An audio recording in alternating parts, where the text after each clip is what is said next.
Periods के दौरान मेरा pad भी इतना लीक नहीं करता जितने इनके गवर्नमेंट में पेपर लीक कर रहे हैं। स्त्रीची मासिक पाळी त्यासाठी वापरले जाणारे सॅनिटरी पॅड्स या अत्यंत खाजगी गोष्टी असतात एखाद्या महिलेसाठी, पण त्याचाही बाजार मांडलाय आणि त्या आडून सिद्ध काय करायचे तर पेपर बहुत लीक हो रहे, जरा उस पे रोक लगाओ.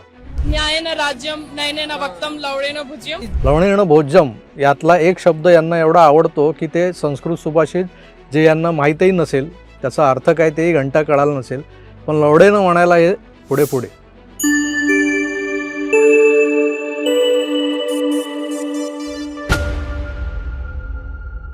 आज 26 दिवस झाले, बघता बघता महिना होईल, स्टुडंट्स प्रोटेस्ट करतायत, पण सरकारला ढिम्म काही फरक पडत नाही. एवढी कठोरता का? कित्येकांना तर मोदी शहा स्वतः जाऊ भेटतात.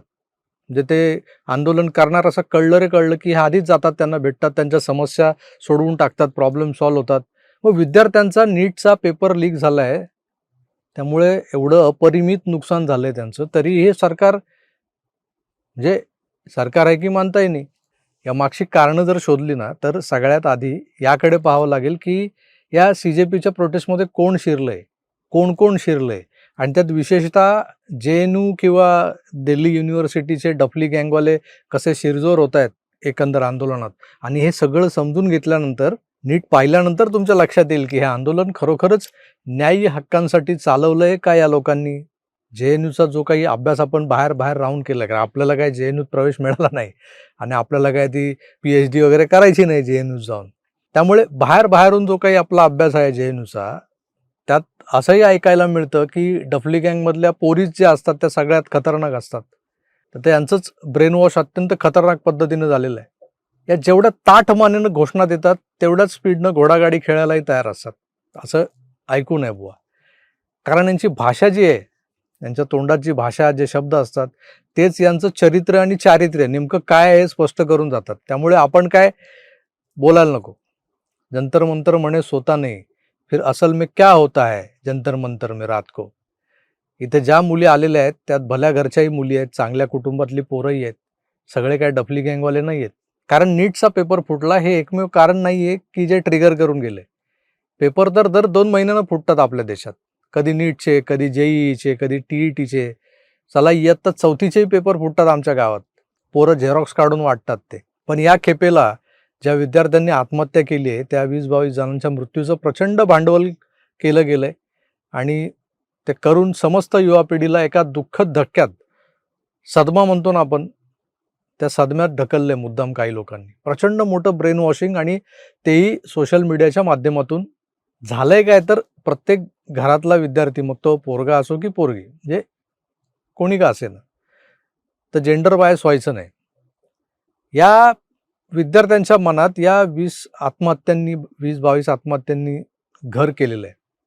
अपराधीपणाची, असुरक्षिततेची भावना या मुलांना सतावते, आणि त्यातही आपली जराही पर्वा न करणारं सरकार कसं दमनतंत्र वापरतंय हे जर त्यांच्या मनावर बिंबवलं गेलं तर काय परिणाम होऊ शकतो. कारण काही मुलांचा मृत्यू झालाय, विद्यार्थ्यांचा मृत्यू झालाय या नीटच्या पेपर फुटीमुळे, पण सरकारला त्याचा ढिम्म परिणाम होत नाही, सरकार बदलत नाहीये. हा सगळा खेळ या सरळसोट विषयाला धरून केला जाणाऱ्या आंदोलनात शिरलेल्या डफली गँगच्या कुटील बुद्धीचा आणि षडयंत्राचा प्रभाव आहे. आपली पोरं आपल्यालाच सांभाळायची आहेत. त्यांच्या मनावर होणारे प्रभाव, परिणाम, दुष्परिणाम यापासून आपणच त्यांना रोखायचं आहे. पण सध्या त्यांना ह्या भडकाऊ सोशल मीडिया पोस्टपासून लांब ठेवायचं आहे, कटाक्षानं लांब ठेवायचे. परवाच्या आंदोलनात अनेक आंदोलक, तरुणी जखमी झालेले आहेत. गंभीर जखमींवर उपचार केले जात आहेत, आणि ज्यांना 2-4 फटके पडलेत ते सुजलेली पाठ शेकत बसलेत जंतर मंतरवर, किंवा आपापल्या घरी पण गेले असतील. पण यात कुणीही दगावलेलं नाही. तशी अधिकृत बातमी नाही. बातमीचं सोडा, मृतकाचं शव आहे का समोर? कुणी दगावलं असतं तर हे आंदोलन परवा थांबवलं असतं का या दीपकेच्या लोकांनी. पण कालपासून एक पोस्ट फिरते सोशल मीडियावर की या परवाच्या आंदोलनात एक तरुणी दगावली. अनेकांनी ती पोस्ट मला फॉरवर्ड केली कालपासून, यातली सत्यता काय आहे तपासण्यासाठी. पण माझ्या माहितीनुसार असं कुणीही दगावलेलं नाही आहे. मग ही पोस्ट लोकांना भावना विवश करून चिथावण्यासाठीच बनवलेली नाही आहे. कशावरून? फोटोही AI जनरेटेड वाटतोय, तुम्ही बघा स्क्रीनवर. सध्याची युवा पिढी आपल्याही एक पाऊल पुढे आहे. त्यांना या सगळ्या ट्रिक समजतात. आता तर फोटो पाहून ते सरळ सरळ सांगतात आपल्याला की हा तर AI जनरेटेड फोटो आहे, हे फेक आहे, ते तसं नाही असं आहे, हे असं नाही तर तसं आहे. पण तरीही डफली गँगच्या सुपीक मेंदूतून अशी कुटील कारस्थानं जन्म घेतच राहत आहेत. आणि महत्त्वाचं म्हणजे या डफली गँगच्या चारित्र्याबद्दल काय बोलायचं, न बोललेलंच बरं. सुरुवात त्यानेच केली होती मी. पण तरी एक वयात आलेली मुलगी ज्या पद्धतीनं मोदींनी एका सभेत उच्चारलेला तो संस्कृत श्लोक आहे ना, अंगेन घात्रम नयने वक्त्रम न्यायेन राज्यम लवणेन भोज्यम. लवडेनं भोज्यम, त्याचं कसं भजं करून टाकलं हे तुम्ही पाहाच. न्यायेन राज्यम नयनेन वक्तम लवणेन भुज्यम। जो ये बैनर है आप इसको देख सकते हैं। मैम ये क्या लिख के लाई हैं? इसमें मैंने एक तो लिखा है कि पीरियड्स के दौरान मेरा पैड भी इतना लीक नहीं करता जितने इनके गवर्नमेंट में पेपर लीक कर रहे हैं, तो इसका मोटिव ये है। और बाकी एक तो जो मीम है जो मोदी जी का है, न्यायेन राज्यम नयनेन वक्तम लवणेन भुज्यम, तो ये वो है। तो मैंने बस उनको थोड़ा सरकास्टिक वे में बोला है कि भैया हमारे पैड में भी अब तो ऐसी लीक लॉक टेक्नोलॉजी आ गई है, तो थोड़ा आप भी सिस्टम पर ध्यान दें और आप भी चीजों का ऊपर थोड़ा गौर करें कि पेपर लीक ना हो और बच्चों का भविष्य सिक्योर रहे। स्त्रीची मासिक पाळी, त्यासाठी वापरले जाणारे सॅनिटरी पॅड्स या अत्यंत खाजगी गोष्टी असतात एखाद्या महिलेसाठी. पण त्याचाही बाजार मांडलाय आणि त्या आडून सिद्ध काय करायचे तर पेपर बहुत लीक हो रहे, जरा उस पे रोक लगाव. लवणेनं भोज्यम यातला एक शब्द यांना एवढा आवडतो की ते संस्कृत सुभाषित जे यांना माहीतही नसेल, त्याचा अर्थ काय तेही घंटा कळाला नसेल, पण लवडेनं म्हणायला हे पुढे पुढे. खरा श्लोक काय आहे? अंगेन गात्रम नयनेन वक्त्रम न्यायेन राज्यम लवणेन भोज्यम धर्मेण हीन खलु जीवितंच न राजते चंद्रमसा विना निशा.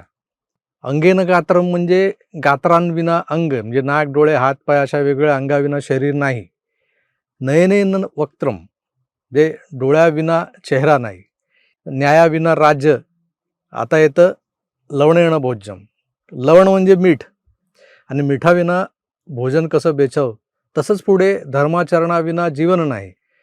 न राजते चंद्रमसा विना निशा म्हणजे काळोखी रात्र नसेल तर चंद्राच्या झळालीला अर्थ नाही. नरेंद्र मोदी हा माणूस देशाचा पंतप्रधान आहे. तो कुठलीही वात्रट वाक्य आपल्या पदरची जोडून हशा आणि टाळ्या मिळवायला भाषण नाही ना करत. काहीतरी अर्थ आहे या सुभाषिताला. त्यांच्या त्या सुभाषितातला लवण या शब्दाच्या उच्चाराने जे काय पुढे मीम्स आणि हे बनलेत रील्स वगैरे, ते एका बाजूला ठेवा. पण एक स्त्री असलेली, एक महिला असलेली ही जी काही मुलगी आपण पाहिली, खरं तर घोडागाडीवाल्या डफल्या ज्या असतात दोन्हीकडून वाचतात, त्यांना काय कळणार या सुभाषिताचा अर्थ? सांगा मला. जंतर मंतरवरचं आंदोलन हे आता हाताबाहेर गेलेलं आहे, सरकारच्याही आणि ते करणाऱ्या आंदोलकांच्याही. कारण कोणीही उठून येतं आणि काहीही करतं येते. म्हणे लवणेनं भोज्यम. कमाल आहे राव, कमालच आहे खरोखर.